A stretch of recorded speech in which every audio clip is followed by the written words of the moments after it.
Darvin, just starting with the offense, clearly it was there all night. I think it's the most points the Lakers have scored since '87. Where did that come along after it was a little bit rusty in the first game after the 3 days off? I just thought, the ball moved, the ball had some pop to it, and guys just playing downhill, not settling, not being indecisive. We had screening well, guys just, again, being deliberate where they want to take the ball, quick decisions, all of the above, and, it got spread around a lot. And so just got to continue that trend and stay aggressive, love and live in the paint as we like to do. Try to win the free throw line and just do it on a consistent basis. On those late threes that Indy was hitting, were some of those blown coverages, and how did you think the defense was throughout the night? The biggest thing we've been talking about is red, and when we red aggressive. Red, and, tip your cap to him. Halliburton, a couple of the ones he threw in late were from deep, what we call the 4-point line. And so, but you got to know, time and score, situation, and honor the call. A couple of them, we yell red, and there wasn't a screen, and one of our mantras is no screen, no scheme.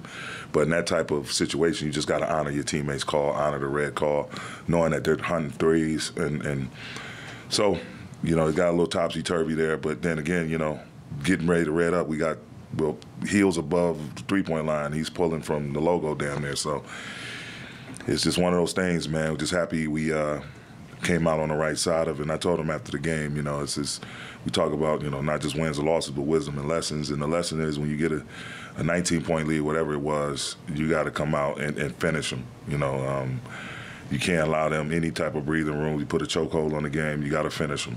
But, the wisdom is that we were able to gut it out. We continue to swing back and came out on the right side of this one. Spencer got the start, and you guys hadn't won any of the games prior to tonight when Russell had not been able to play. What does it say about what he did tonight? How does it speak to how he's accepted another role, right? Because obviously tonight got the ball in his hands, got more shots, was needed for that offensive burst with missing D'Angelo's points, but obviously that's not usually what you guys are asking him to do. I mean, that's the type of player he is. He's multifaceted. He's willing to accept and embrace whatever role is put in front of him. We've asked him to defend some high-level perimeter guys, to play make as well, and to be aggressive when he sees opportunities to be aggressive. Tonight he did all three, and that's just who he's been in his career. He's able to step in when called upon, and everyone from the days we had off in the film session, the dialogue we had amongst ourselves as a team, everyone just has been encouraging them to be aggressive, be aggressive, be aggressive. Don't worry about this, am I doing this wrong? Did I shoot this one too soon? Don't worry about any of that. Just stay aggressive. And tonight he came out with that mindset, and it worked out, and we needed every bit of it. And just now that you kind of finish out this home-heavy stretch that you had, how do you feel about your group as you head into this final stretch with 8 out of 11 on the road? Extremely confident. Sometimes, the road, you playing it, on the road in front of someone else's home crowd, not your own. But a lot of times, that time you get to spend, whether it's going from the plane to the bus, to the hotel, to the bus, to the game, shoot around, everything in between, you become more locked in with one another, more cohesive, not having, the daily grind of, I don't want to call it a grind, but the daily regimen of at the facility, then back dealing with, family and all of that. All of that's super duper important, don't get me wrong, but when you get out on the road, guys get a chance to lock in with each other, have more dialogue, spend more time, and I think we're in a great space going on this upcoming trip. Darvin, you mentioned pregame your guys' ability to play different styles, be it slower or faster. Do you feel like this weekend was kind of an encapsulation of that, where you have the game Friday, it's kind of a slugfest, more of a defensive-minded game. Tonight, you guys are scoring 150 season high. Like, does that kind of show that you guys can win playing different styles? Exactly. Yeah, exactly. That's exactly it. You got to have that diversity. You got to have that balance. And there was time segments in this game where we had to slow it down, times we sped it up. And it's predicated on your defense as well. If you're able to turn people over and get live ball steals, live ball deflections, and those turn into steals, if, you know, your offense gets to humming, you get dunks, you get open threes, your crowd gets into it, it energizes everyone on the team and everyone in the building. So a lot of that has to do with the defense, but yeah, we pride ourselves on being able to do both. Darvin, I think Mike mentioned earlier, the 150 most the Lakers have scored since 86, 87, just because of the way offenses, I guess, have evolved, and it seems like these scoring outputs happen more often than not recently. Just can that appreciation for this kind of scoring output still be there, considering the way that game is moving? I think it's happening. It's so common now, man. Guys are more skilled.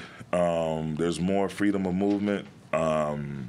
You know, the three ball, the way it's impacted the game, you're going to have these high-scoring games like this, man. And as you can see, you know, I remember coming into the league in '96, and, you know, you have a 22, 20, 19, anything 17 or above lead. It's pretty much safe, you know, sometime throughout the quarter. But nowadays, it can evaporate in about 5 or 6 possessions, you know, and so you have to continuously play, continuously have a next play mentality. But the skill level of these guys now, and the way teams are shooting the three ball, and the volume of threes that we're seeing from game to game, it makes it where this has become, instead of you know, something that's foreign, it's totally common now, and so you just got to try to keep up as best you can. In all the conversations, Darvin, about how this is just the way it is, in the same breath, giving up 145 points, 46 in the fourth quarter, is it something that in a win you can key in on differently? I imagine that's not exactly what you want to see, especially at this no, point that's not what I want to see.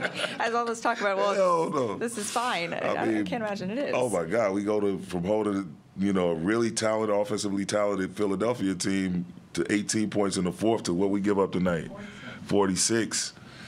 I'm like, man, but, you know, you're going to have nights like that. There's different ways you're going to have to win games. You know, there's going to be those knockdown dragouts, and there's going to be, you know, a Ferrari versus a Lamborghini on a highway sometimes, drag race. And so, for real. And so you just got to, the biggest thing is you got to keep pushing forward through the game. No matter what type of game it is, you got to keep pushing through. It's hard. You get disappointed, like, oh, man, we had this cushion. It's evaporated. Man, what's going on? What are we doing? This, that. Instead of having that type of mindset, you just say, okay, they made another three. Now we got to make sure we get something going on the other end as well. And then try to alleviate those and take them away as best we can. I mean, sometimes, you know, they got second, third possessions, you know, off their offensive glass, and you know, we were careless with the ball on a couple of them. A couple of them we played great defense and they made tough shots. It's a variety, all of that. But the thing, again, I can't stress it enough to my team, to you all, we have to constantly have a next play mentality.